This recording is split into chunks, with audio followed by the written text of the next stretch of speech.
Hello, everyone. It's your friend Tristan Miller. I'm just here to inform you that I'm recording my first stand-up comedy album and special on May the 4th in New York City at Caveat at 4 p.m. You can go to the link in my bio on my social media platforms, or you can go to caveat.com, go to May the 4th, and buy tickets there. Highly recommend that you get them early as they are cheaper that way. Also, after the show, I'm going to go, Phantom Menace is playing in theaters. So I'm going to take a big group to go to the nearest AMC or whatever Cineplex and go see my favorite Star Wars movie. I'll say it with my full chest. My favorite Star Wars movie in theaters again. So hope to see you at both things. If you have to pick one, just pick my show, please. I would like to sell out the house if possible. Anyway, love you. Hope to see you soon. Okay, bye-bye.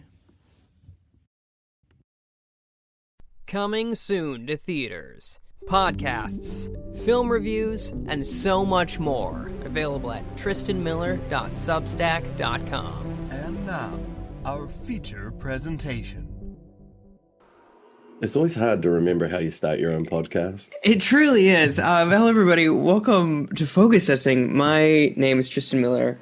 Focus Testing, a podcast about movies where we make a movie. I have to summarize it, of course. My name is Tristan Miller, and joining me today is the wickedly talented Steven Lyons. How are you? Kia ora. Thanks for having me. Podcast. Yeah. We're on a podcast. This is my first podcast for 2025. Oh, wow. Well, mine as well. So look at us go. Yeah. It's marginally more impressive for me because I'm one day ahead. So I've spent one more day in 2025 not being a stereotypical comedian. That's a fair point. There'll be people out there right now who are like, I was podcasting as soon as possible. And I'm like, the ball was dropping and we were doing a live event for sure. Yeah.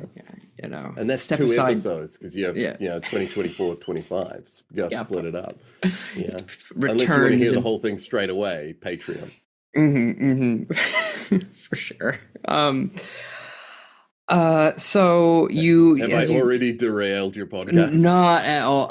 I'll be honest. This is Steve. If I could call you Steve, I'm going to be honest with you. It's quite late. It's 10:30 New York time. So I'm a little out of focus. Whereas it's mid-afternoon for you, right? Like 4 o'clock? I mean, it's quite late for me. It's like 4:30 in the afternoon. Yeah. I thought you were in the city that never sleeps. The city doesn't, but I do. That's where you went wrong. Yeah, that's why I'm trying to move. I love to sleep, specifically when the sun goes down at 4 p.m. So it's been 6 hours of darkness. Yeah, it's been a bit much. I mean, it's 4:30 here, and I'm still 5 hours away from darkness. Lucky. If I can just chase the sun around the hemisphere and never get any sleep. Summer. But we're how'd you get into improv? Because I met you through stand-up, and then you have a show in New Zealand, obviously where you live, called Dice Show. That's improvised stand-up as well. How did you get it all into that? Yeah, well, I mean, the Dice Show actually came about from the two opposite ends of I was working with an incredible comedian, Mike Kevin, who's actually a wonderful illustrator, if you look him up. But he was coming from it from a very heavy stand-up standpoint, and I was coming from many years of improv. I got into improv when I was in high school. I was, I did theater sports, and it was one of those things of doing drama. I was undiagnosed ADHD. I didn't know that I was masking anyway. So drama was hey, imagine if everyone was okay with you masking. I was like, oh, this is pretty sweet. Imagine if it was okay to just play around with masking and what if you could do social situations, but with, positive feedback instead of negative. Yeah. Yeah. And people laugh when you do the wrong thing and you go, oh, okay, well, that's the wrong thing. Yeah, I did improv for 10 years before I immigrated to Chicago. Lived in Chicago for 7 years.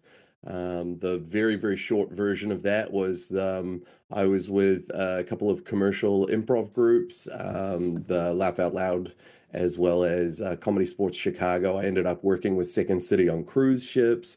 And then I came back and I was doing improvised musicals as well as short form and long form. And Hmm. yeah, I guess like right now I'm sitting at about 24 years that I've been doing Oh, wow. like improv. And like, I mean, last year was probably the lightest year of shows for me.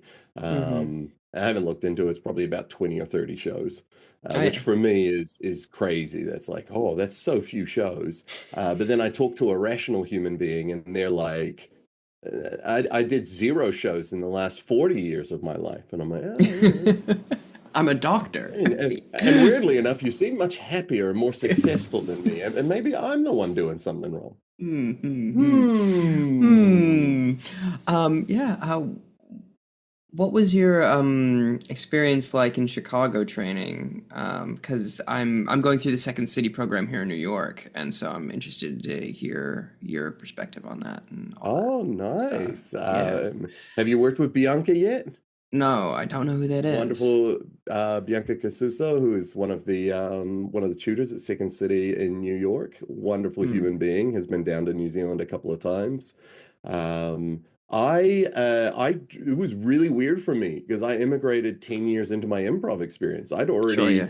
I'd traveled, I'd done festivals, and then I moved to Chicago. But the reason I moved there is because when I visited, I went, wow, this is both the level that I want to be working at and a level that I never want to be working at. And to get to see people experimenting in those spaces and having fun and just exploring the art form, I was like, yes, please. And then when I moved there, I went, oh, improv is just such a tiny slice of entertaining.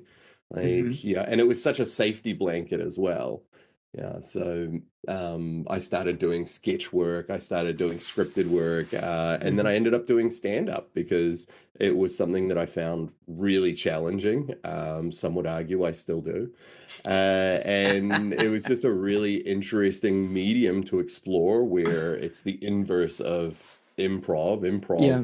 you and the audience, you're all like, we're all in this. Whereas stand up, Hmm. you're like, we're all in this. And the audience is like, not me. I'm not into any of this. And you go, oh, it is my responsibility to get you into this or to Hmm. get me out of, like there's so much. It's a really interesting math problem, I think, sometimes. Yeah. Yeah. I can definitely agree with that, and I think that I think having recently returned to improv because I started off as improv as well.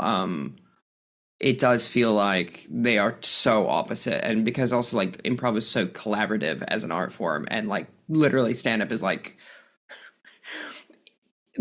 it's just the most isolating, Mhm. self-motivated art form you can be a part of. And and sometimes it's good. And but it's also like a bunch of misanthropes together, you know what I mean? Whereas like Yeah. when you're working with improv, everyone is kind of a little bit nicer just because by the virtue of the thing you're making, you have to get along, you know? Yeah. Yeah. It was really interesting for me because moving to Chicago, the improv scene was kind of the opposite of the improv stand-up relationship in Chicago was the opposite of what I'd experienced in Auckland. Oh In yeah. Auckland, all the stand-ups were like, it's just me, I'm just doing my thing. And all the improvisers were like, we're all in this together. When I moved to Hmm. Chicago, you realize like, oh, all of the groups or all of the individuals in improv are like, hey, I'm doing my own thing. I've got got a journey. All of the stand-ups were, and I had a friend explain it to me where they were like, no one knows who's gonna break, like Yeah. who's gonna make it. So everyone there was bizarrely very nice to you once you made it through a certain window. And Mm-hmm. it was like the first 6 months of doing open mic stand-up shows, just brutal. You're just turning up and no one cares. Your whole audience is dudes in their notebooks like, huh? Hmm. And I was just really lucky that my friend is like, look, if someone looks up from their notebook, that's a good gag. Like there's Yeah. something there. If someone brings a friend in from the bar, that's a great bit. Keep that bit. Do not change that bit. Yeah. And he was like, and if anyone talks to you before 6 months and they're like around, then be very kind and be surprised. And Hmm. it was about 6 months before people went, oh, you're sticking around and you actually care about this. You're not just, I moved to Chicago and I'm going to do some comedies. Hmm. And I was like, Um, yeah. And how would you find, like, obviously between these two, and you're talking a little bit about the contrast between but the scenes. What do you know? What the found? Let me ask it this way, because Chicago's history with improv is so well known because they won't shut up about it. Um, w- what's the nexus or the genesis for improv in New Zealand as well? Like, because from my understanding, stand-up's pretty young there, but I don't know about improv I'd at argue, all. I would argue the comedy scene as a whole in New Zealand is quite young, Hmm. and not young as in the performers are young, but we're just um, But there's a lot of industries that New Zealand excels in really well. But yeah, the issue is like if you're building rockets, there's no argument. Either your rocket is more efficient and can get more satellites into the air without dealing with Elon Musk, or it can't. You yeah. know, arts are completely different, and entertainment is audience size based. So New Zealand, Mm-mm-mm. we do not have the audience size for us to really take risks, both like artistically and commercially. Because if you're a funding body and you go, oh, we want to back this, all it takes is, a bunch of people going, we're not into it. And now all of a sudden you lost your job. Yeah, Like, yeah, you're like, oh, I guess I yeah, funded the wrong things. It's yeah. like, oh, you should be funding the wrong things. Like, as long as you're doing it with the best intentions and going, does that work? Because that's when you get amazing stuff happen.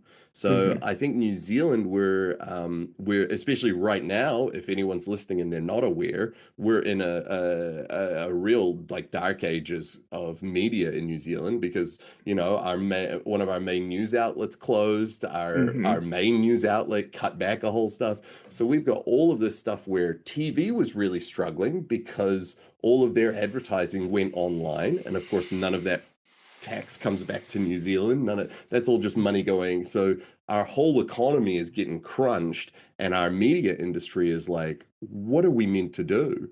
Mm. And the people who are actually kind of thriving right now are the people who are not targeting New Zealand. They're going, what else is, who else wants to hang out and have fun and laugh? In terms of comedians, holy cow, we've got some incredible exports that are, Oh out yeah, there doing amazing things. You look at Rose Matafeo, who's yeah. in the UK. I You saw look at, her do her show in Brooklyn. She is just incredible. She's my favorite. yeah, Yeah, yes. And I don't know her personally, but I would argue she would go, I had to leave because I wanted this to be my job. yeah, yeah, for So sure. That makes sense. and that was before we lost all of these jobs and we had all of these Mm-mm-mm. TV shows canceled. So I think it's really hard for entertainment as in New Zealand to keep popping up. We can have individuals get picked and pulled and Mm-mm. go, but if you stay in New Zealand, it is, we're competing in a very small pool of incredibly talented people because there are just some amazing comedians, amazing entertainers, but we don't have the same thing as the US where it's like if oh, I hosted a TV show, so now I can afford to buy a house. Like New Zealand's like, oh, I Sure. hosted a TV show. I can put a down payment on a car. Yeah, Yeah, for so sure. we're it's so different, like, in terms of the scale of what we're doing. So it's harder for us to Mm. have more surprises. But it also means that for stuff like stand up and improv, you have to be, like if I thought editing clips of me doing improv was hard, oh God, like doing it with stand up, I'm just like, oh, do I have to look at this guy? Oy, oy, oy. Yeah. I'm really at a point where like I really want to just stop thinking about myself as much as I can. I sometimes dream that I'm a freestyle cola machine, and then at least I have options. Um, but yeah, that makes sense. But I would also say though, from what it looks like from an outsider's perspective, as someone who's been part of the New York scene for, off and on for a decade, is like there's like but there's just there's too many people. It's like I wish there was like a medium sized, and maybe Chicago is the answer to that. But like it's or whatever. If you think Chicago has a rational amount of people trying to get into comedy, no. Oh no, it's like go in. I mean, if you just look at like Second City, Chicago, they took over a whole movie metroplex. Like this is insane. When I was, and it's also, I mean, like that. The thing I do think Chicago nailed is you have to stay humble if you're there. You have people who are teaching a class at Second City, walking across the hallway to take a class before hopping on their bike to go and be in a jam. And it is that thing of I think everyone there kind of knows, or hopefully it's still the case, but people know like you're here to learn, you're here to sharpen your axe, you're here to grab tools for your tool belt. The hard thing about Chicago is you don't want to leave, but you kind of have to, because it is, like you say, even in New York, you go, holy cow, there's so many people here, which would be fine if, they weren't all good. Chicago, you're like, oh my god, what these guys, you're all terrific. This is which is what I mean I loved about my time there was, you go to a show and you're just like, oh, I'm just gonna go and see some people do some improvised music, and all of a sudden you've got people who are musically theater trained doing full belts with a full band, and you just go, how is this $10 on a Tuesday night? Like, what has happened? How is that okay? Yeah. For sure. Yeah. I can absolutely empathize with that. As much as like I feel like New Yorkers are also like particularly desensitized to talent in a way that is deeply frustrating, of like, just because there's just so many people coming out here and pursuing arts and that sort of thing, where you're like, it just doesn't mean anything anymore. Whereas you go to somewhere like you tour outside the city, and all of a sudden people are really appreciative that there's like an act coming in. They're like, oh, something to do on a Tuesday night. Thank God. Rather than, I can't believe I'm at this bar and a stand-up show is happening. I did not know that this was going to happen. And I would say from my time touring in the US too, is like the people who come to those shows, they understand the process. So a lot of the times they're not just excited to have an entertainer there. They're like, oh, am I seeing...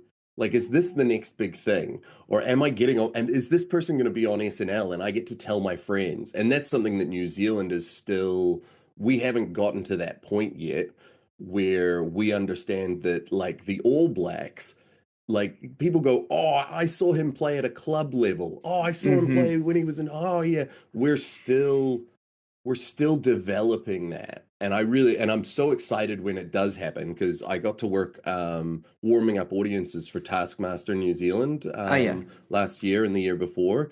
And those audiences, which are mostly Kiwis, there are a lot of people who fly over to come to those shows, which was a big surprise to me. And I was like, that's so cool.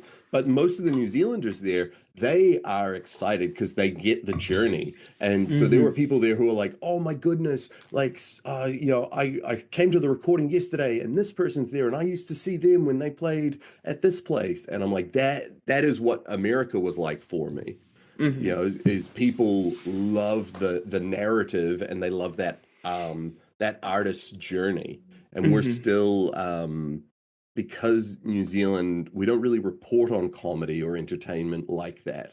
We often report on it. The story that I always love is when Flight of the Conchords blew up and they got massive. And New Zealand had a big lifestyle magazine called The Listener, and they were talking to Rhys Darby, and they said, what does it feel like to be an overnight success?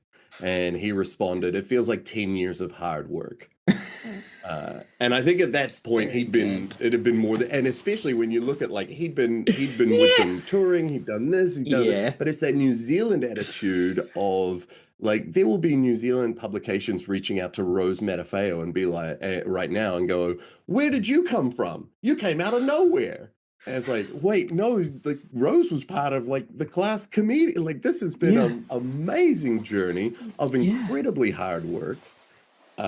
So we still, I think, I think sometimes America doesn't know how good they've got it in terms of entertainment and audiences not just loving, because comedy is a weird thing, right? Is like it's a thing that you sit and just go, huh, funny, not funny, funny, not funny.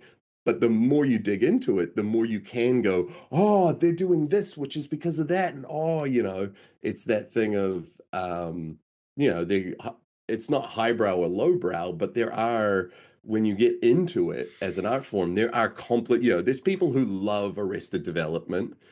There's people who are like, oh yeah, it's pretty funny. The guy blew himself. Yeah. And then there's Hmm. people who are like, I hated it. I don't know. It's just confusing. It wasn't that fun. And yeah, all of them are valid because it's art. Hmm. But if you're in a smaller country, it's hard to find enough people. Arrested Development might be a perfect example. How do you find enough people to actually go, that's worth the time, that's worth making Hmm. more of? And even at Yeah. 320 million people, a critically acclaimed sitcom still got canceled multiple times. And, it's a very weird industry we've chosen to play in. Oh yeah, for sure. Yeah. Would you say there's a difference in like when it comes, this is such a cliched question, but between an American style and a New Zealand style of like doing particularly improv? Because they're all, I'm assuming, like same foundations of like yes anding and all of this nonsense. But would you see that there's like, I would Yes, assume Andy, this nonsense. sense. I would assume like Americans, we're far more aggressive regarding most things. I think about this a lot when New Zealanders they'll say I'll flick you a message, whereas America we say we'll shoot you an email. Like we're very. But anyway. Yeah. No, it is. I mean, that definitely is true on stage, but I would say for improv specifically, Hmm. I've been lucky enough to travel around the US, as well as Canada and the UK, and New Zealand. Like even in New Zealand, it changes city by city what the Mm. kind of ethos or the zeitgeist of that time is. In Chicago, it was really fun because it would ebb and flow. Everyone would be like, no, Chicago, we're all long form. Yeah. And it's Mm. like, no, if you're living there, you're like, holy shit, it's been 2 years of everyone really being into duos. Yeah. Oh, Okay. no, it's been 4 years and everyone's doing musical stuff. Yeah. So it was Hmm. like, I was there when there was like I think there was a summer where there were 4 or 5 puppet shows. And it's like, oh, yep, just pops up. And then it just, Yeah. but that's because the energy was moving and shifting. On stage, I think for improv, it really is, how do you want to play and how do the people you're playing with go? So I think that, broadly speaking, if we were generalizing, but you'd have to zoom all the way out from America, Americans will be more assertive on stage. Hmm. Very big generalization. American men will definitely be more assertive on stage. Is that a positive for improv? No, no, it's No, not. no, I don't think so. Confident, great. Great. Have a bit of confidence, have a bit of joy, have a Hmm. bit of play, but it is improv specifically, and it's an art form that I love, and I will have opinions that others will disagree with. But improv to Yeah. me, it should be joyously, and yes and has been like, I don't teach yes and anymore. I teach accept and heighten, Okay. Yeah, that's good. which because the yes and it has some really core issues with how it retrains, and I can't speak for other languages, but how it retrains the human brain, and it can be used in really toxic, unenjoyable ways. And I've seen that, Mm. in places all over the globe. Uh, Accept and heighten. I hear your offer. How do I make it bigger? And that Hmm. really core importance where I think stand up can sometimes be better than improv of it should go through your lens. If you're an Mm. artist, it has to go through your lens. So if someone comes in with an offer and it makes you uncomfortable, accept the offer, but then, how do you use that? How do you see that? Hmm.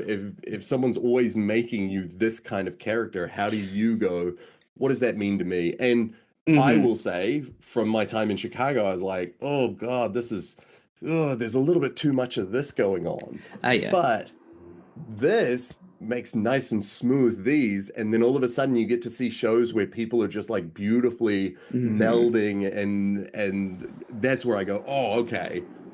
When you're both finding that right rhythm, Hmm. because the bummer with improv, right, is it should be like a band. You should have your band. You all go, oh, what do I love to do? You know, it could be a Yeah. jam band where you all hand off instruments and do different Hmm. things. Hmm. But when you know each other and you're excited, Yeah. that's when you start to foots with each other and be like, oh, how do I mess with what you're doing in a fun way, in a supportive Yeah. way, in a way that keeps us discovering. Not in a way that's like, ha ha, now Steven is doing push-ups. Ha ha ha ha. Yeah, It's for like, sure. Yeah, I well, absolutely agree with that. There have been a couple moments over the last couple classes I've been taking at Second City where I've been doing improv for about 20 years as well now, and I love to I have a to acknowledge the thing, like you were saying, that if someone's making me uncomfortable, I'll justify it in the scene as to why I'm feeling uncomfortable. And then it's letting my scene partner know, hey, knock it off. Which I think is you can kind of guide people when you've been doing it for long enough. And like, not to be like, but like, I'm sure people do that to me as well. But it's like, I remember I was doing some scene and it was just these two other improvisers were like basically bullying me, and I hadn't said anything yet, and I said, I can't believe I'm stuck at this Taco Bell with 14-year-olds, to let them know this is how you are behaving. yeah. And so now you're stuck as 14-year-olds, and now it's a game and it's fine, but I'm letting you know. Yeah, which is great because you go, hey, I'm not actually going to be in on this. This is just a you thing, Yeah. and this is the social dynamic that we have. Yeah, But it's trust on both counts, right? mhm, Because you have to trust that those two are going to be fine. And that mhm, if someone walked in and like endowed them as like my children, mhm. that they would need to be accepting of that reality and not just be like, oh, but we were just having fun being dicks. It's Yeah. like, well, yeah, but Yeah. what's the point of view and what are you doing? Whereas like 14, you're like being stuck at a Taco Bell with 14-year-olds. Oh, okay, I get that. Yeah, for sure. Like And that's a thing. yeah.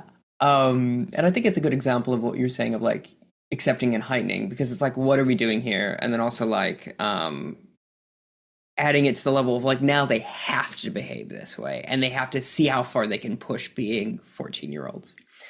Yeah. Um, And it's crazy because like a lot of people, so there's kind of the Keith Johnstone style of like, people who are like very yes and very positive, but mhm, even in his book, when he gives the example of yes and, the example he gives is someone like pulling a gun.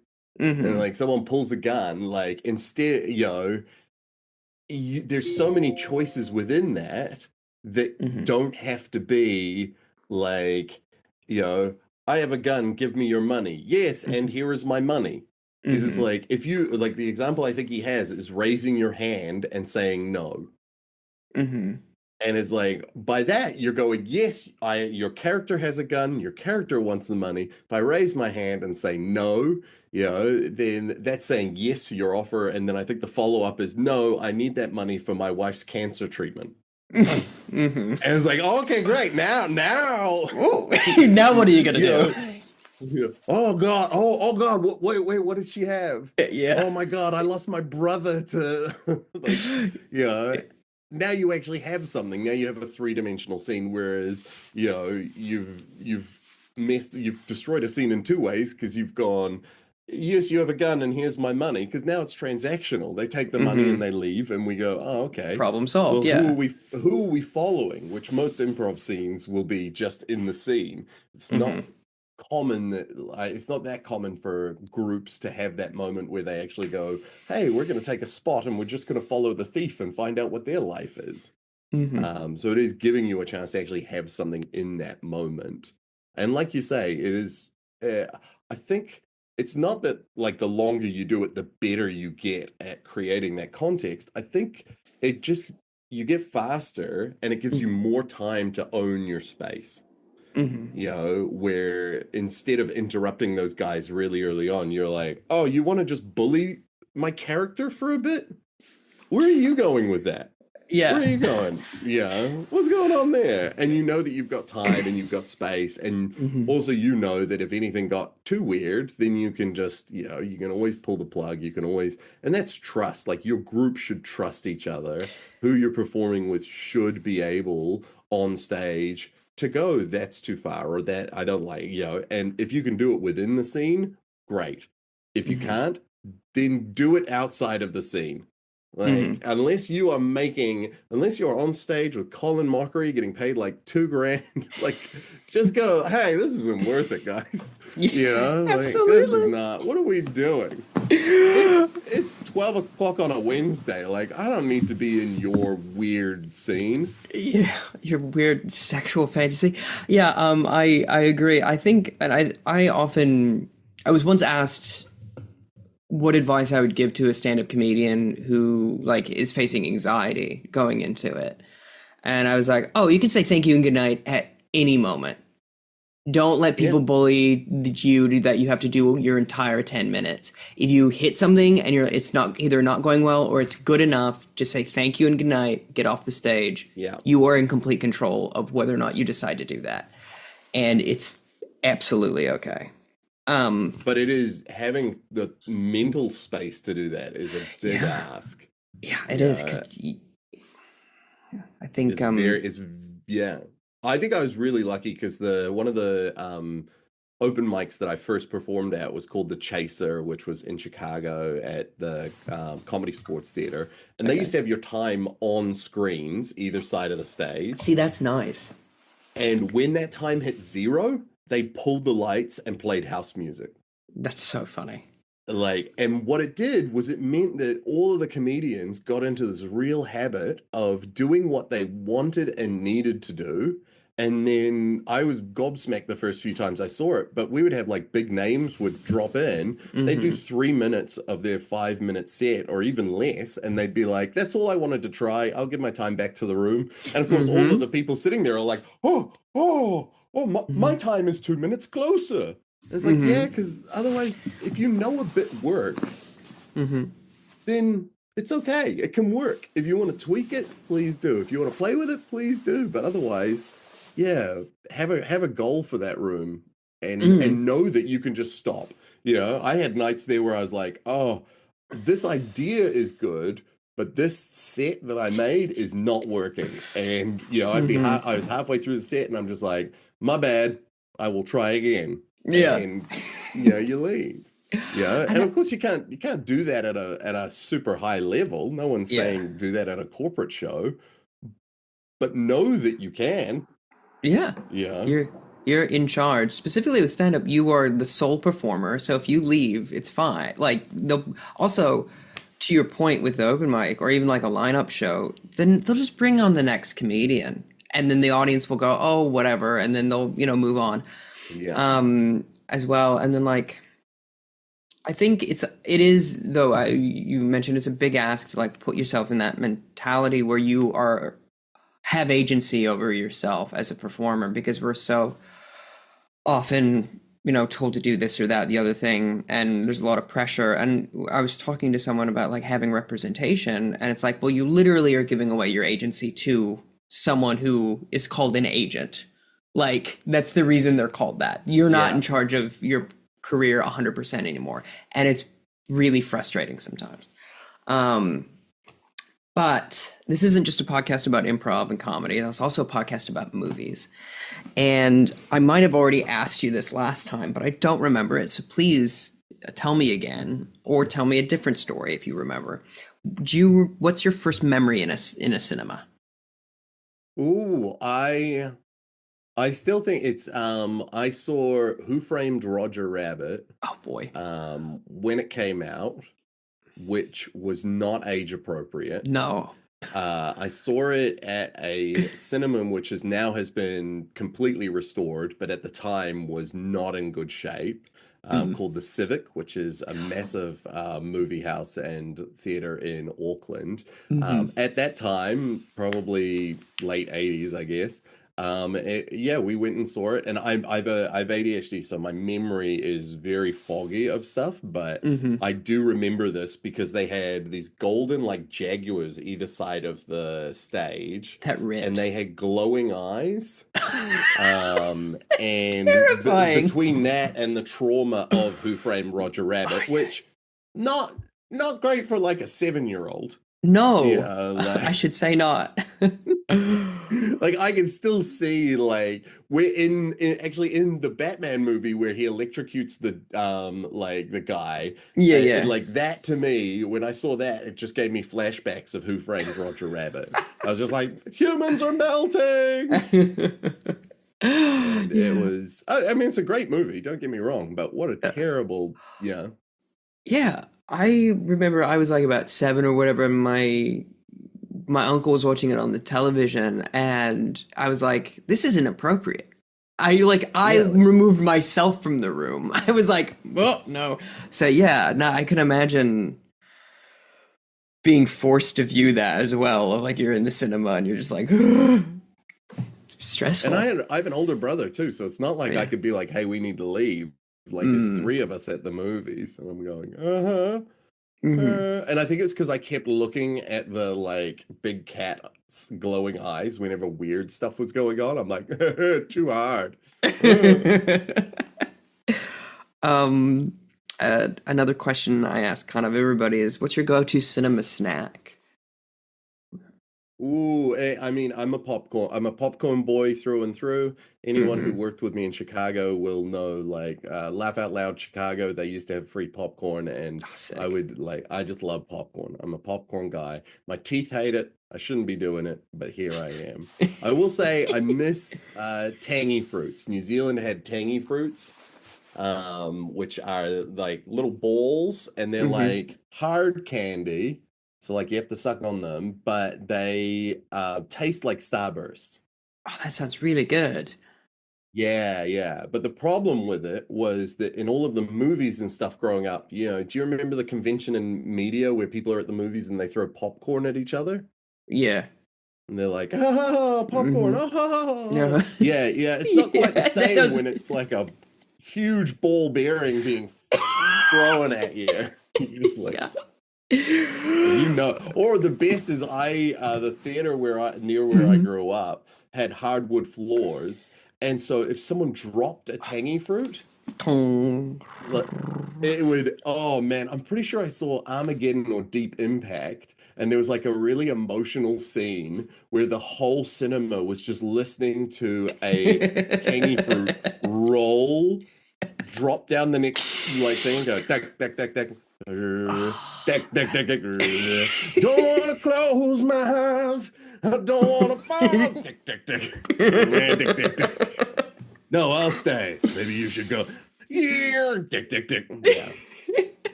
That was the same movie theater where I saw Matrix, like the day it came out, and they had an era in the booth where they played the trailers, but they hadn't taken like the lens cap off or something for the actual cinema. So the whole first fight scene in The Matrix was in darkness. So me and a sold out cinema in Auckland, New Zealand were like, what a bold thing to start in darkness and then just have Trinity land. And that's the start of the movie. We were like, bold. Oh, that's so good. Yeah. And of course, all of the nerds were at that screening. So all of the nerds who are like, first day we saw it, are out spreading the news. And everyone's like, meanwhile, a bunch of other people are like, that was one of the best fight scenes in the movie. That's so you remember funny. when she froze in time and the camera panned around? And I'm like, no, darkness. It reminds me of one time I went to go see Zootopia with my sibling when it was in theaters, and someone had, I was going to say, put the wrong reel in, which is not what happened. They clicked the wrong file on the computer. We can say real. It's a metaphor. Yeah, but they started playing Zoolander 2 instead of Zootopia, and I don't know if you've seen that film, but it opens with Justin Bieber getting shot in the head. So it's all these families and young children just like, well, I heard an 8-year-old go, oh, is that Justin Bieber? And then bang. And it was the best awful thing I've experienced in a cinema. Hey, is that Justin Bieber? He's not going to like where this is going. No, not at all. So I have some movie trivia for you, if you will. Good luck. Just a couple of questions here. First one, as always, what is movie? Oh, movie is a time spent in another place. Oh, I love that. Movie is lazy book. Movie is lazy book. You are so right. Yeah. I don't want to imagine. Let someone else imagine. Who am I, I'll John see what Lennon? they imagine. Yeah. And then I'll be mad if they didn't imagine what I imagined. I didn't imagine Neo having sex in a pizza oven. Get out of here. Excellent answer. Next question is, which movie has the most likable villain? Oh. Yeah. Oh, this is a tough one. Has the most likable villain. Yeah, likable specific, not like the coolest one, but the one you think you like the most. That is there's too many, like, I think we've gotten to a point where we can do good, likable villains now. Yeah. The most likable villain. Oof. My instinct is to go with Darth Vader. Okay. Let's face it. Say more. He doesn't do much on screen. He's just a bit of a jerk, but he looks awesome doing it. But I think that's not what we're going for, right? We're going for, no, I think it's, no, that's a TV show. I was going for the, the villain, the best, most likable villain, Super Size Me, it's McDonald's.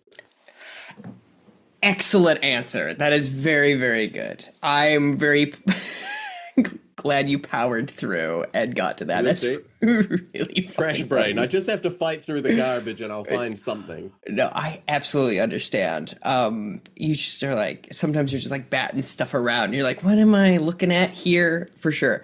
But that's very there's some funny. more likable villains out there, but I think the answer of McDonald's being the villain of Super Size Me is very good. All right. So what Star Wars character, speaking of Star Wars, would you want them to never make a Disney Plus show about? Oh. Like, Yoda. You don't want to see anything about Yoda? No. All right. They already stank Yoda up with the prequels. let him be. Stank him up. They stunk him up. Yoda was everything. Anything was possible. All right. I would say they did Yoda more wrong than they did Boba Fett. And Boba Fett had mods riding motor scooters. Honestly? Yeah. I fucking loved it. Ripped.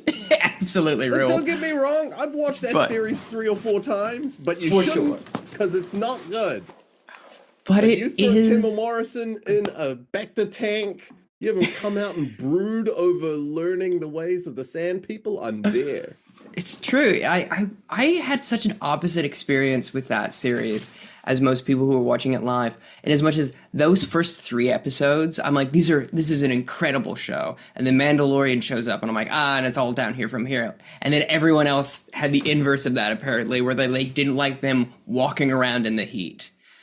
For whatever reason. I'm like, no, but this is compelling. Yeah. I love when he goes up. A lot of people who are like, I didn't like that Boba Fett turned up and was kind of like a gangster. And it's like, he was a bounty hunter. This is basically his retirement.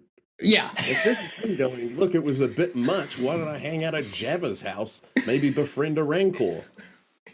How is that 401k coming? Yeah. Yeah, exactly. Boba, I check do on my public health care. Do I have a sick KiwiSaver account or is it an IRA? I'm not sure. Exactly. It's nothing. You're a bounty hunter. Surely you have money hidden away somewhere. You would think. I think I have Yeah, two I don't more. want them fucking with Yoda. You don't want them fucking with it, which is understandable. I mean, I think he was good when he showed up in Last Jedi, but I think that movie is 10 out of 10. But that's not everyone's opinion, which is fine. My next two questions are, if you had to kill off what Marvel character would you kill off and make sure he never returns? Where you're like, I'm done with this guy. A lot of negative energy coming off me now. I'm just realizing with these last two questions. Yeah, a lot of negative energy. I apologize, but I'm interested. Are there bad Marvel characters? Like, are there actually bad, like, Marvel universe? Like, Well, like one you just don't want around. You know, I don't think there's any bad characters. There's only bad, like, stories. Okay, go on. Like any of the characters that I'd be like, oh, we got to get rid of this character. It's not the character. I just don't like what they did with them. Yeah. Sure. Yeah. Okay. Yeah. Like that makes to me, like I'd go, I don't really want to hear from Vision again. But that's only because I don't want to hear from what they've shown me of Vision again. I'm like, I don't trust that you are going to get this. Like, they're like, oh, we're going to show Vision. He's going to be out in the world. He's White Vision. I'm like, oh, I don't know about that. I don't know if we really want White Vision finding his way in America today. I think we already have enough issues with that. Like 2025 it's the project of 2025. White Vision. You're going to love what White Vision does to America. No. Oh, all right, maybe it might be. Is that what they could? I don't know. I just saw them call him that once, and I was like, I don't like that. I don't know about that, and I don't know about that, and I also I don't know about that. You know what I mean when I say that? Yeah. I forgot to ask if you edit this podcast, so I'm really stepping on pins and needles right now. I generally don't, but if you want me to, I can. I generally just chuck it up. No one's listening, so like it's all good.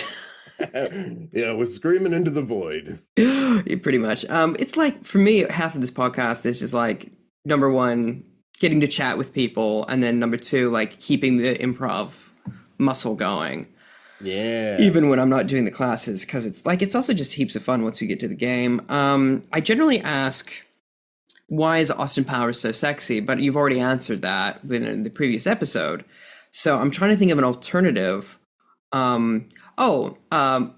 Shout out to Danny Aarons, who's a past guest of this. They offered up, what do you think Austin would find sexy about you? Ooh. I think Austin would be a beard and head thing, because I'm like recently bald. So I think it would be like one of these kinds of things where it's like I think the gag would be it would start with, can I touch your beard? Can I touch your head? And then it would turn into, can you stroke his beard while patting him? And I would just be standing there and also be like, yeah, see, it's not that hard, baby. Yeah. And I'd be like, smooth as a baby's bottom, but also rugged and manly, yeah. Ooh, get my fingers lost in there. I do the softest Austin Powers impersonation, because I'm the generation where that was like massive. Oh yeah, that makes sense.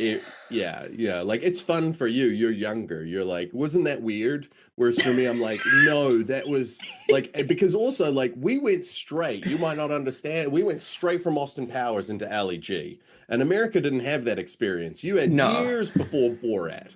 So we went straight from Austin Powers into Ali G, and then, Borat snuck in, and we were just like, holy cow. Like, douchebags have a lot of ammunition. That is a fair point. And I think that is a strata that I often don't think about. Is that must have been very hard to deal with. I'm trying to think of what impressions. I mean, obviously Borat was big growing up, but like there was something else as well. I can't remember off the top of my head, but I remember being annoyed by it. Oh, I'm so sorry. The Christopher Walken thing. I was going to say it had to be Walken. It was, and like I partook. I will not, deny. I partook, but it was exhausting at a certain point. Are you ready for the game? Yeah, hit me with it. Okay, so our random word, here we go, is bar. B-A-R, bar. Mm. So I have a couple of notions fluttering around in my mind, but I always defer to the guest because I don't want to lock you into something that, it's just polite. It's good housekeeping, to defer to a guest, I feel like. So if you have something that speaks to you, please. You're either gonna love or hate this. Probably both. Okay. Are you familiar with the like the collage of stories that is Magnolia? Yeah. So this is like to me, it's Guy Ritchie trying to do a Magnolia, but the whole thing is about a steel bar, that is Okay. like goes from situation to situation, and then Yeah. they slowly weave together. So there's going to be some Yes. time mapping where the bar moves in and out of narratives, where you're slowly piecing it together. It'll be the kind of movie that's very fun, and we spend way too much time storyboarding action sequences. And ultimately, the rewatch value is very niche, but they're going to rewatch it so much. They're going to rewatch it. I really like that idea. The way I hate it is that I didn't think of it. So there you go. Well, this is all ideas. No, I like that a lot. And also it opens up so much of like, now we can do vignettes, but there's a theme to it. Very well done. I like it a lot. I have not finished Magnolia, which is kind of crazy. Because I got the DVD from the library. I know. I have no idea how it ends. What do you mean? Because I got you stop Magnolia and be like, I don't need to know where this is going. I can tell you exactly what happened. It was Philip Seymour Hoffman calling in that scene, and the DVD had a scratch in it. And so I had to just take it back to the library, and then I reserved it, and then I got the same copy, and I just have never been arsed to see it since, and I really gotta figure that out. You got burned by the library. It's awful. It's terrible, because I'm such a big fan of libraries as well. Also, the whole point. This seems like something you should sort out. We got to get you on this, all right? Yeah, I think so. I think you'll see it on my Letterboxd next week. Seen Magnolia. Yeah. I think I could probably find it. So I like this idea of it's a bar. I feel like it should start with like we open up and it's in a mine, and it's the people getting the ore from the ground to make the steel bar. Oh, like wow. we start like really generatively, like that's like a prologue, and then credits happen. Only if we can do it as like something really grounded with two characters we never see again, but then it goes into like one of those action movie, like it's like pouring of the steel, like almost like a National Treasure type of energy. Yes. It's like going down the thing, and then the director's on the side of the anvil, and it comes in. There's a lot of zooms. I saw those movies over New Year's, the first two, and I gotta tell you, fucking they rule so hard. Not bad. Not bad. The second one's very funny in a way that I wasn't expecting. I haven't seen the second one because the first one is very long. Not That in is- duration, just in trying to watch it. I would agree with that. It is very long. I would say 2.5 hours is too long for that movie, but I did have a good time. The problem with it is that some of the stuff in it that is like really groundbreaking in it is like so weird to watch now, where they're like, you gotta apply heat to it. Yeah. It's a good I Nicolas guess Cage. so. It's a secret ink, and you're just like, and then his dad just walks in and he's like, what's everyone doing in my kitchen? I'm like, okay, I don't know what the hell you're all doing here. You gotta sort of, is that the Declaration of Independence? It probably, who cares? It's gonna be fine. I watched it with my pal Sam, and I kept turning to them and going, do you believe in any of this? Because they were showing it to me. It's one of their favorite films. And I was like, do you believe in the Freemasons? And they're like, no, I don't. What? That's not the point of this. And I'm like, fair enough. Anyway.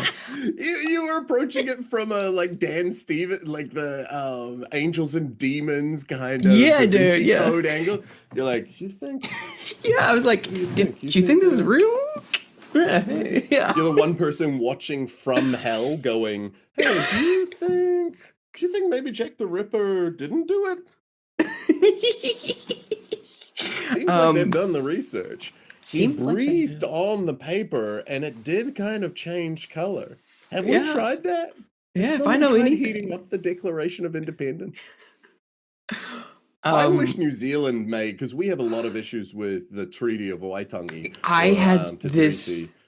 had this exact thought while I was watching this. I was like, can I please get someone to help me write a parody sketch with My pitch would be is we make the trailer for it, and the whole trailer is them trying to like get the treaty. But then when they get it, they're just like, the revelation is like, oh shit, there's actually two of them. Because there is an English version and the Tereo version. And the issue that we have is the English version is shitty, but the Tereo version, the English really were jerks. Yeah. Surprising no one. And I would say, I think the thing, it's very similar to your idea. My pitch when they finally get it is there's two, and it's an American doing it. And then he's like, no, wait a minute. These aren't even close. Like, do you all know about this? Like, and the bit is like, no, wait a minute. Like, has anyone caught He this looks before? like it's like the slow look up past the camera. Yeah. We have to tell them. Exactly. Like, oh no, a lot of them already know. Yeah, if you can believe it, there's a big fuss about it this past year. But in any event, we're in the mine. Two grounded characters. I think that's so good. So really believable. Like, I think really naturalistic acting. I think it should be like a mine in West Virginia, right? And I picture like Adam Driver and I don't know, Lakeith Steinfeld, like just two really broody, muscular men, really grounded, building this thing. And then the next thing has to be so stupid and wild. Once the bar is like forged. And I feel like even if it did like a full travel, like from there, like into manufacturing, you can do all of that. It could be all the way to like it's scaffolding like on someone's house or in an apartment or something. I was thinking the thing that came into mind is like it gets turned into the bar and then it's kind of pushes out a little bit and then you start to see a baby's feet crawling on it and it pushes out further and you realize it's baby's day out for like just 2 seconds and then it goes on to the next thing. What is baby's day out? You don't know about Okay, so don't pretend I'm the weirdo here. Okay. So baby's day feel like it's an American thing. It's still weird. Oh yeah, no, it's not it's not a well-received American film. It's terrible. It's kind of like a Three Stooges style. Basically, these guys are in charge of this baby who gets out, if you can believe it, and then starts wandering around and like it's a bunch of slapstick comedy. It's a terrible film. Do not watch it. I will send you the Red Letter Media review of it. But it's really it's that classic like Warner's cartoons, people are on scaffolding and someone's walking and that sort of stuff. So the next vignette though, what do we think about once the bar is made? The thing about these movies is you want to create you've got to create a circle for it to all work. So obviously the movie needs to end with like Adam Driver's character at a bar drinking. And so you need to work out how is the bar at that bar. And so it's like one of my pitches is what if the bar was cut down and turned into a cup at some point, maybe in a really earnest scene, and then that hipster bar sells things that are in pipes and that guy is like, hey, we're just having a drink, boom, drinking out of the thing. The struggle with a Magnolia You're telling me this was made out of a pipe. pipe. What? Sorry. The trouble about narrative out of trouble about these sprawling narratives, it's hard to riff on because you need fucking 40 post-it notes where you're like, oh, and then and Oh yeah. Yeah. I understand. I think I think coming back to Adam Driver and having it be in a bar, and it is a bar, I think that's good. The So it has to like travel away from West Virginia and then come back to it. And I feel like part of me is like, can we take it even further back where it's not Adam Driver playing Adam, the same character, but like his great great grandson, where like the first they're in the mine and it's like during the Revolutionary War and they're making like bullets. Like how far can we how stupid can we make this? Oh, see, now now we're talking a tree of life situation. Like, let's go full Cloud Atlas on this shit. All right? Absolutely, yeah. So the movie starts with like a full-on X-Men 1 style. The universe is being formed. Planets collide, energies are, magma's melting, time moves on. Maybe we do a fixed cam, in West Virginia as it becomes populated, and then we get in the mines. Yeah, and then we have him digitally de-aged, or we get an actor that's like a lookalike. Yeah, and he's in there, and they're like getting the ore out. And what I would do is I would have a setup there where you have all of the main cast have relatives exactly that are in like that first setup of getting like that steel made. If we were doing that, I'd almost love to do like RRR, where like the actual title slate is 20 minutes into the movie. Hell yeah. I think that's good.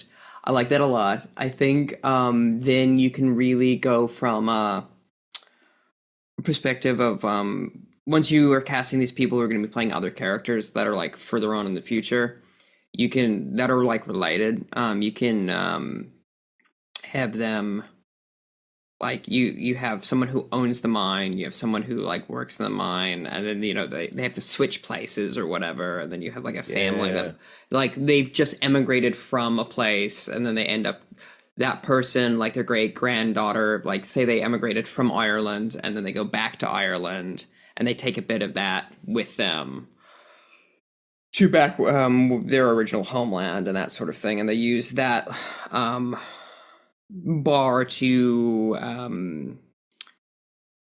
like they use that metal to like it's what was such it? a difficult premise that I've It is. I don't. But what am I trying to say? Like when you use it like when you're not whittling, but on a grander scale. When you're like, what is that called? With wood. You know what I'm talking about. When you take a bit of off, like a little off the top.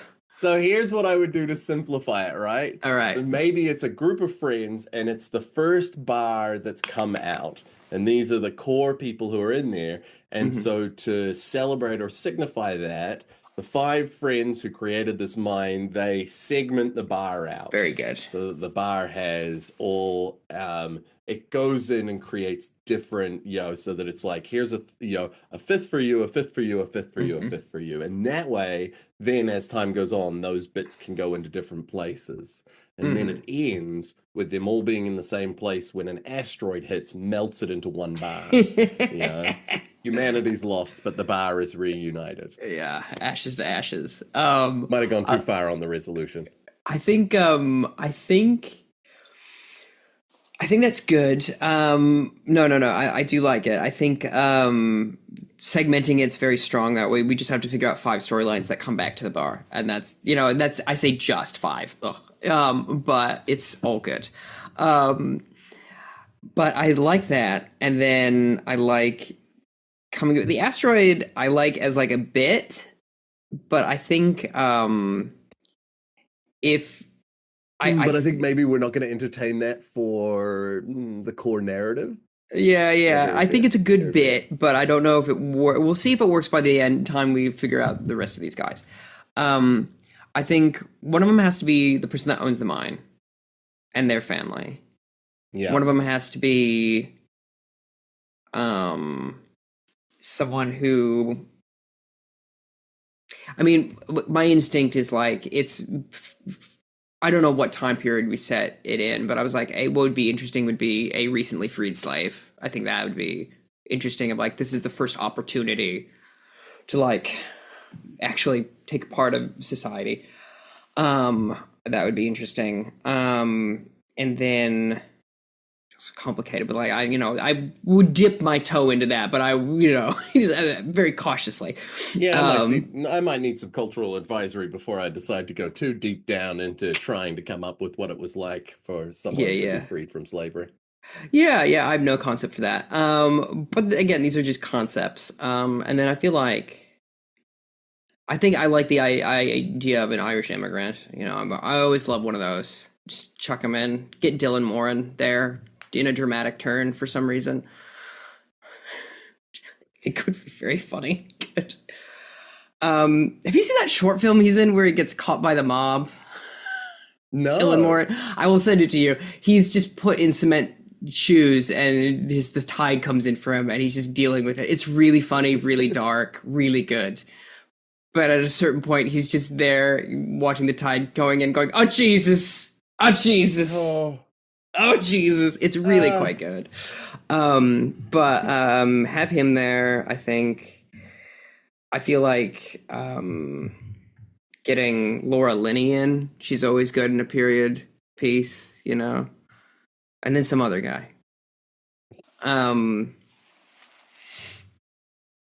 But this isn't so much about these characters so much as their progeny. So this bar, I think one thing could be I like the cups that you had. I think having it, one of it getting it smelted down and it was a deposit for like a house, like in the mid-century because it was just worth whatever. And then you see that house getting made and set up through the 50s. Yeah. I think that'd be good.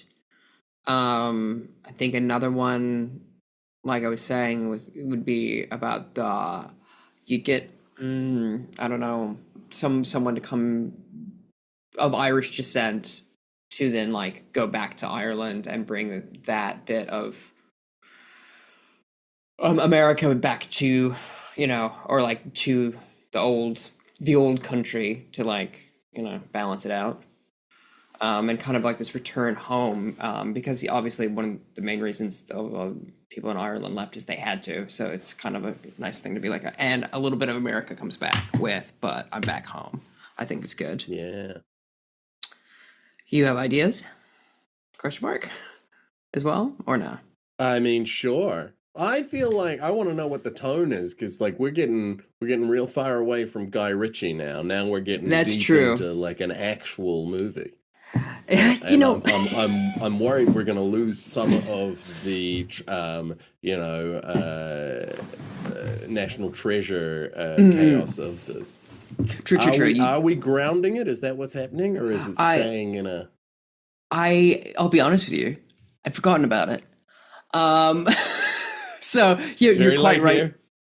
Yeah, you're quite right to bring it up again. I do agree. I think then if it's going to be a Guy Ritchie film, it's got to be about a heist or something, right? It's got to be about criminals, and so it's got to be like these 5 chunks have been thrown to the 4 winds, and they have to get them back for some reason, right? Yeah. So what is the reason? I don't know. Maybe it's the deed to the mine, and it was split up. Yeah, good. Yeah, so it is that the mine was split into 5 shares that were split up, but those shares were on the bars. So whoever has the bars is the owner of that mine. And so I think that it would be something of like, you could have a really fun one of, it's like the Irish part of it was someone who was there, went back to Ireland, did really well. Then their descendants immigrated back to the US. so that you've got someone who's like, no, I've been, and then and he's like, oh, this is my namesake, and I need to like take this back, and so he has to go on a heist to kind of recollect it all. And I think 5 is a good number because I'd keep 2 of them in one place where someone's like, ah ha ha ha ha ha. But it would be something of like, there would need to be an agreement of, oh, they maybe you could go full Goonies on it and have that the bars line up so that there's a secret silver vein that was like never going to be mined, and they went, oh, if we ever need it, then we can all get together and we can mine that vein. You do that, you do something really silly and playful with like a, early 20-year-old going on a little bit of a Goonies kind of Stand By Me, but I still am digging like action adventure for the bar. We're getting further away from like a pipe bar, and now we're into an actual bar, which I'm okay with. There's no issue with that. Yeah, I think I like action adventure, and I think an ingot. I think like the separating and the vein is a good justification for it, and I think just going with that and going, yes, this is what we're moving towards makes the most sense. I also feel like having it being someone from Ireland coming back, and his gang of like fellas he's drummed up or whatever. Also, I think suits Guy Ritchie's style as well, because now we have all these kind of sordid, European and British mobster characters coming into the U.S. And of course, people in West Virginia aren't going to like that. I don't know if you know this, but America hates Europe. It's kind of our whole thing, is we don't like it. So the idea of like someone coming and going, you're coming in here and you're going to try and take our land. And it's like, well, it's not really your land, is it? It's like, well, we're not getting into that. That's why I do think it'd be great to have like a local person too who can be kind of playing that angle, or where it is a little bit like, well, there's a little bit of this, and that would actually, even if they had to go to, oh god, you'd have to look at time frames, but that idea that they end up having to go to California to track down the like West Virginia local at the time, because of course his family was pushed out long ago, but at that time was part of it. It'd be great too if it was like a thing of, he went, oh, I didn't even know that was a thing. It was just we just had this like nugget. It's not a big It's deal. coming to me. It's Sam Rockwell, and he's an agent out in Los Angeles, California, and he has it on his desk as a paperweight. He's like, this thing? This thing? You want this? I don't care. What? I feel like the twist midway has to be that someone, as you said, has 2 of them, has 2 of the shares, and so already has a majority somehow. And so then it becomes against these 2 people trying to convince. There's 2 and 2, and then they have to get the 5th one before the other does. It's kind of like, you put a ticking clock halfway through, and I think would be great because for that, if you're doing proper Guy Ritchie style, like garbage action, fun silliness, that'd have to be a local eccentric who has like mined everything and has like managed to track down the 2, but long has his family given up because they mined everything everywhere. What they didn't realize is that like it wasn't to that claim, it was to a different mountain. I like that. I like that a lot. And I think like putting like a weird, fun character actor as that, that'd be really good. And I think can I pitch? Yeah. I would love to pitch for a Jeff Goldblum as a geologist who just lives out there, is studying something unrelated, but Jeff Goldblum is the one who goes, well, this steel is not the same steel as is in this mountain. Like you're never going to find this steel in this mountain due to its actual makeup. That's good. But it'd be him in like little shorts and like flip-flops.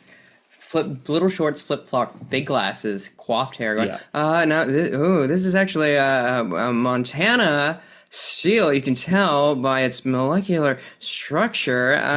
So you're really, You're looking in the wrong place. Wow. I like that a lot, and I think that's a great twist. And then they realize that the two people that are fighting against each other have to now like work together to figure out where the hell they're supposed to be going. Yeah. And they have Which to is when track- the helicopter comes in, right? It's like SUVs roll up and then a helicopter comes in, and that's like what we've seen as the villain so far being like, hey, this is all my land and my family's land, and you shouldn't be on it to start with. Yeah, and that's when they realize like, oh, do we tell this person or do we not? Yeah, I think Because somehow our protagonist got involved with a local cafe owner. Yeah, and like it turns out the whole of this small town is actually going to collapse because there's just nothing in the area. But if we could get the steel, up and running, we could save the economy. And now, I like that a lot as well. See, now I'm back to liking the asteroid hitting it. For the ending. I love this idea of like it's being like kind of very saccharine, and the villain of the piece realizes, oh well, this is my land, this is my community, I should step up. Okay, let's come together. And then you just have Jeff Goldblum take off his glasses and go, what's that? And then just it's not a huge asteroid, not all of humanity. And everything's destroyed, and then the camera just slowly zooms in to like the 5 pieces of the bar just melting together. Exactly, I think. And then you never know, and then you get to never know. You never get to find, or do you want to find the treasure? Well, here's the thing: is if we're doing the asteroid, I'd almost like ruin the story entirely because part of the ridiculousness of these kinds of things is the ridiculousness of it. So it's like if you did at the end of the second act is when the asteroid hit, and then the third act is like set like in the future, like what would have survived, what would not, and like then it becomes like all of a sudden the steel actually really matters because due to the asteroid so many like resources were destroyed, so now they need It's like Mad Max, but West Virginia. I like that a lot, actually. Yeah, and then you do like, this is where I like the idea of going full cloud atlas on it. Yeah. Of like you'd have a robot, like a junk kind of robot helping our protagonist that's voiced by Jeff Goldblum. Yeah, so you bring back a whole bunch of, like... For sure. Yeah, I like that a lot. Post-apocalyptic roughneck Adam Driver just rolling in. What's up? I like that a lot. I'm gonna try and find the steel so I can fix it. I like that actually quite well. That it just jumps ahead in the future, and then they do end up finding it.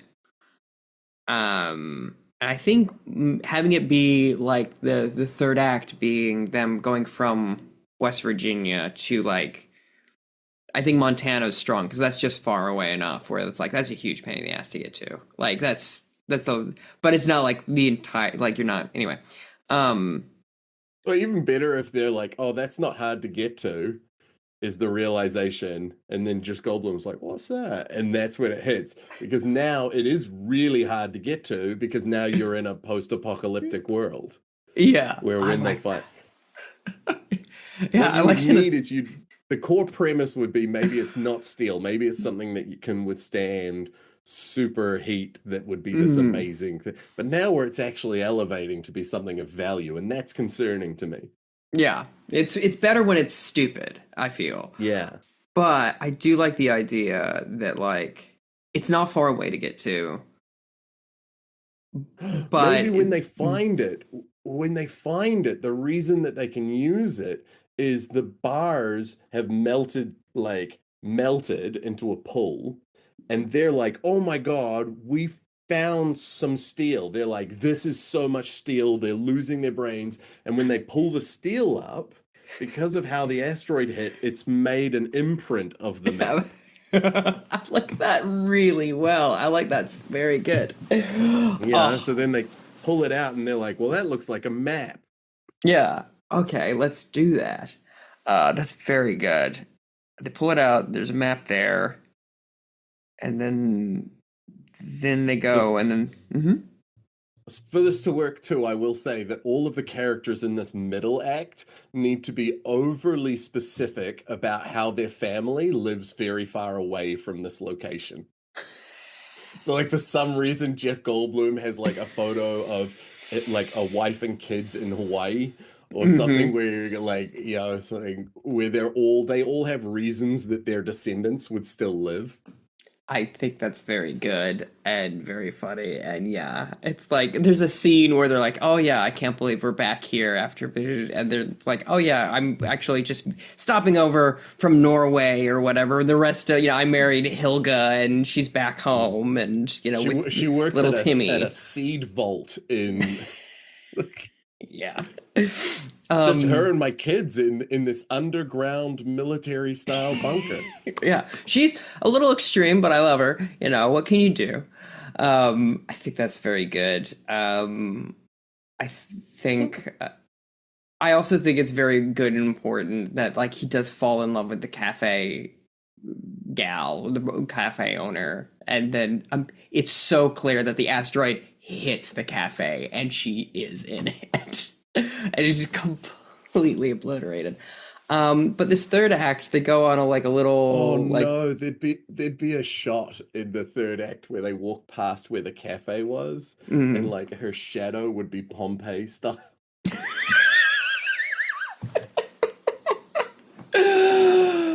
Oh, that's very good.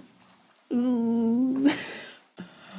Um, okay. I like that. I think then they have to move obviously from one location to the other. What do they do once they get to the map? Is it like a? I think it should be really easy, and there shouldn't be any like traps or anything. It should just be like there. It's just a map to a Yeah. place. It's not complicated. No, it's a Um, montage though. There is yeah. traveling. Like the idea being that like, oh, it would have been so easy to get there normally, but Hmm. now it's, There's a you bunch have of to ride your holes. giant cockroach or whatever it is. I'm really glad Roach was on the end of that sentence. To ride your cock all the way. Just these What do mutant you think the chickens. future is? Yeah, giant chickens or something. I'm open to that. It's Yeah, already jumped the shark by this point. Like, imagine truly. trying to make a trailer for that movie. You're just like, what are we What are we? showing here? What bits are we picking? I think it should. Yeah. Yeah. I think there should be like a split screen showing the montage in different chunks, but also showing the past as well to like really hammer in like this was just I-90 and now it's this. Yeah. You Actually, know. all three of them would be pretty amazing if you had some shots that you had set Mhm. up. Because it could have been, yeah, like the coming into the valley, or if you have that original shot where we had the time thing of that thing in Mhm. the three slots of what it looked like in each of them. Mhm. I think that's good. I think that's very good. And then they get to the And then I think treasure. they should get there. It'd be great if there was a bunch of shit that they like was useless and no one wanted at the time, but to them is amazing. So a bunch of like old tools and stuff where they're like, "Oh my God, tools!" I think I really like that. And I think they start to go at home, but then they realize, oh, there's more to it. There's a vein. And it's like a gold vein. Like, so it's like for us, it would be worth a lot. But for them, they're like, we already have so much gold from all these electronics that we've smelted down. Like, this is Mm, not worth anything. But these tools, a hammer, are you kidding me? yeah. This is a power generator, what the fuck, and so it just goes to show what one man's trash is another man's treasure, and also the inverse, some people's treasure is also trash. When Yeah, you think about yeah. it. And then I would have that they get there, right? It's not that big a deal to get there, but they get there, and my twist would be is that the steel is long mined, Mm. but like the way that the where it was, the like where it's been hollowed out is actually the perfect ecosystem. Oh, that's So very even good. though, so it like the gag would be if the people in the current time had made it to the mine, it was all gone. It was already gone. But because that would actually be, you could have a bunch of cool shit in there because now you're in modern time stuff. So they could have like lithium batteries and like, deserted like cool shit. But when they're all like disappointed and like, oh, what the hell is this? It's just a big open thing. Is that someone should discover the classic trope of like, greenery. Oh, Yeah. there's underwater. Oh, actually, where we are is the perfect, like it filters the water. Oh, you have Jeff Goldblum robot put its finger in the water and be like, oh, it's drinkable. And then they go, oh God, this is incredible. I like And that then a lot.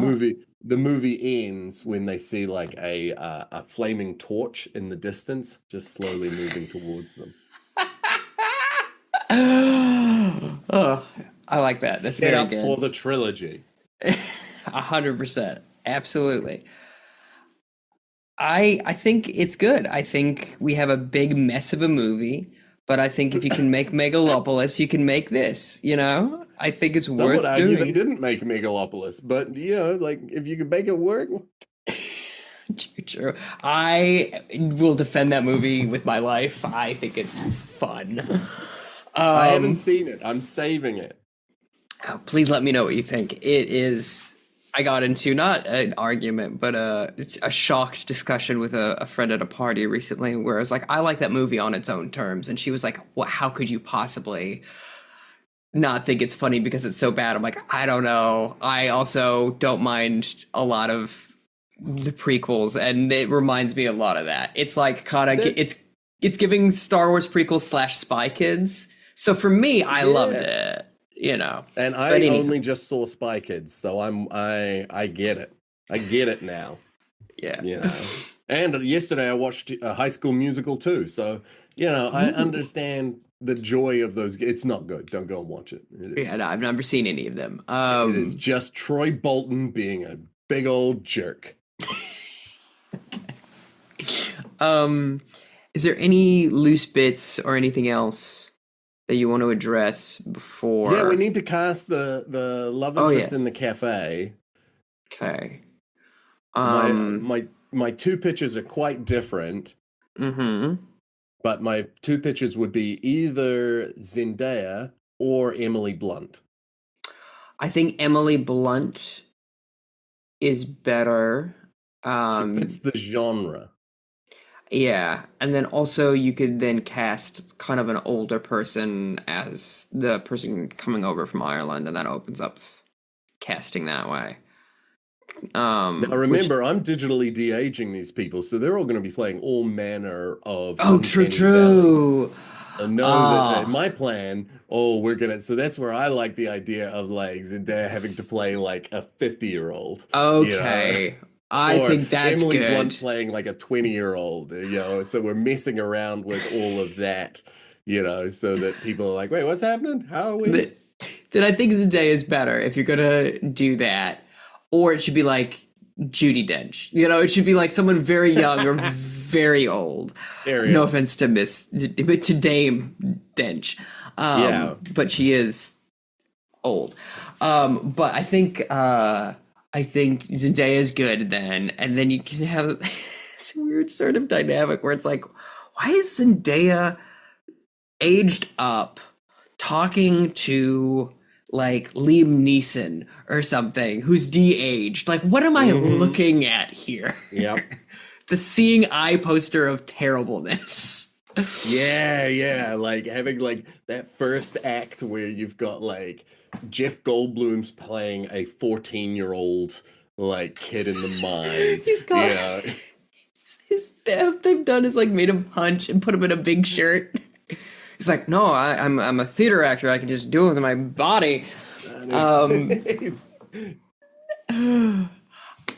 I think sidebar. I think what would be fun with Jeff Goldblum is if when they are in the post-apocalyptic thing, there should be a mutant that is like half man, half fly. yeah, That is yeah, played just by as Jeff a nod. Goldblum. Yeah, it's just like As a a nod. nod. Yeah. Exactly. And so Zendaya's good. Um, who do we want for the villain? I don't think we ever really settled on that. No, because Sam Rockwell was just going to be another one of the people or a bit character. Mm-hmm. So you've got your villain should be someone with like a little bit of a Texas vibe. Like I think an easy vibe for that would be like a Kevin Costner. Oh yeah, that would be good. He would. Yeah, that's actually like really good casting. My suggestion was going to be John Goodman because normally Oh John yeah, Goodman yeah. is so affable, and so seeing him mean is always kind of scary. Yeah, yeah. And then also having him digitally de-age or whatever is also like he's got such a distinctive face that and like features that would be like tricky to do. Yeah. So I think having him, I do love having Kevin Costner there though. He should definitely be involved somehow. He loves to make an over budget, confusing film. Famously. It's his whole Famously. thing. And it's never worked out against him. Not once. They didn't pull. I don't see anything bad for him on the horizon. There it is. Very good. 10 points. 10 comedy points. Well done. He's liquid. It's his water world. Mm-hmm.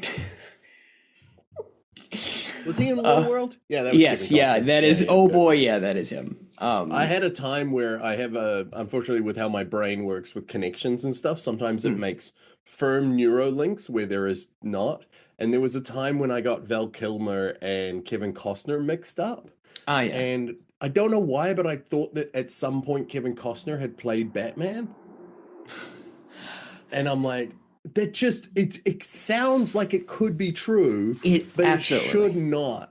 No, because he Ever. has such a weak chin. It would look terrible in the costume. He looked directly into my eyes and said, "Who are you?" I responded, "I am Batman." That's a really good Kevin Costner. He was like, I guess. Yeah. I'm Batman. Yeah. We need more. No, that's Little what you juice. get. A what you get. little more juice. Any sort of Little more juice, please. I'm begging a scrap of juice, my king, If you wanted please. that, you would have gone with Michael Keaton, and we both know it. You'll get what I deliver. He really has just such a lazy way of talking. Actually, Michael Keaton would be a good, like, he'd be a fun, because he'd be down to clown too. Like, if you told him in the future you're going to be playing, like, a mutator, he'd be like, let's do it. Yeah. Let's do this thing. I love Michael Keaton has this one acting move that if you're listening to this, you might be missing out. Whereas he puts his hand on his hip and he goes like, and he moves his like he puts his hand on it, he gestures with his little other hand and he like moves his head a little bit and he always like makes a grimace. He's like, I don't know about this. It's always good. I'd call it the direct teapot.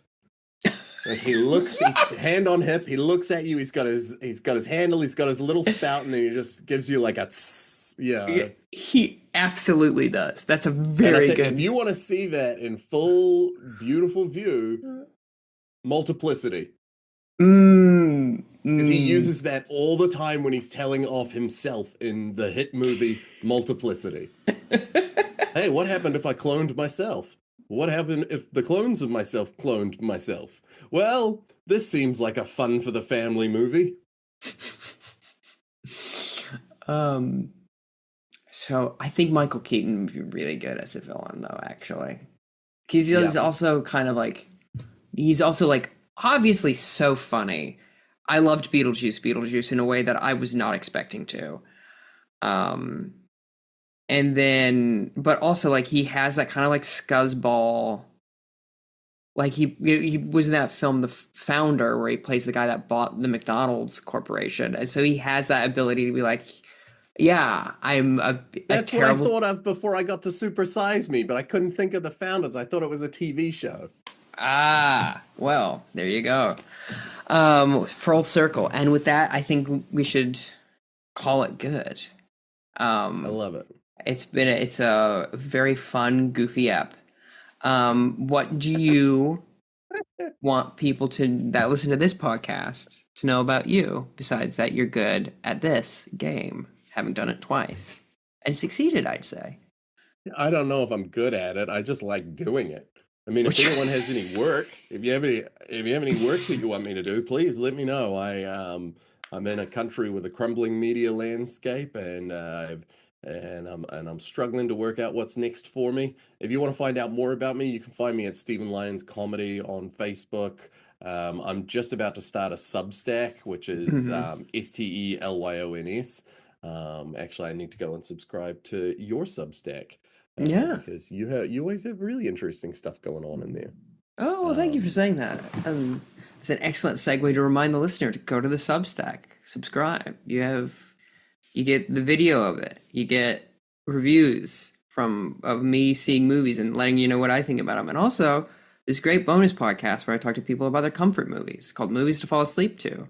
Has some really great people on, including Gabe Dunn of Bad with Money, and then Grace Jarvis just did an episode about House Moving Castle, I think last month, or whenever it came out. Time's eluding me. It's the holidays, whatever. But go check that out. And I want to say again, thanks for doing the pod. It's always good talking to you.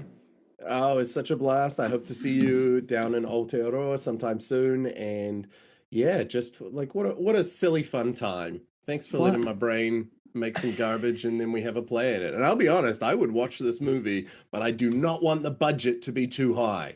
There needs to be an element of Spy Kids to this. Yes, I agree. A lot of green screen, a lot of like, not in quite Neil Breen, but like 3 levels up, right? Where you're like, you can kind of see them sweating. I want Neil Breen to see this and feel like he could have done better. Yes. We all know. We all know, and if you don't know who Neil Breen is, he couldn't. And don't look him up. And don't just ignore the fact that I ever said Faithful Findings and pretend that your life has just continued without it. Absolutely. Thank you again. I'm going to stop recording now. Thank you.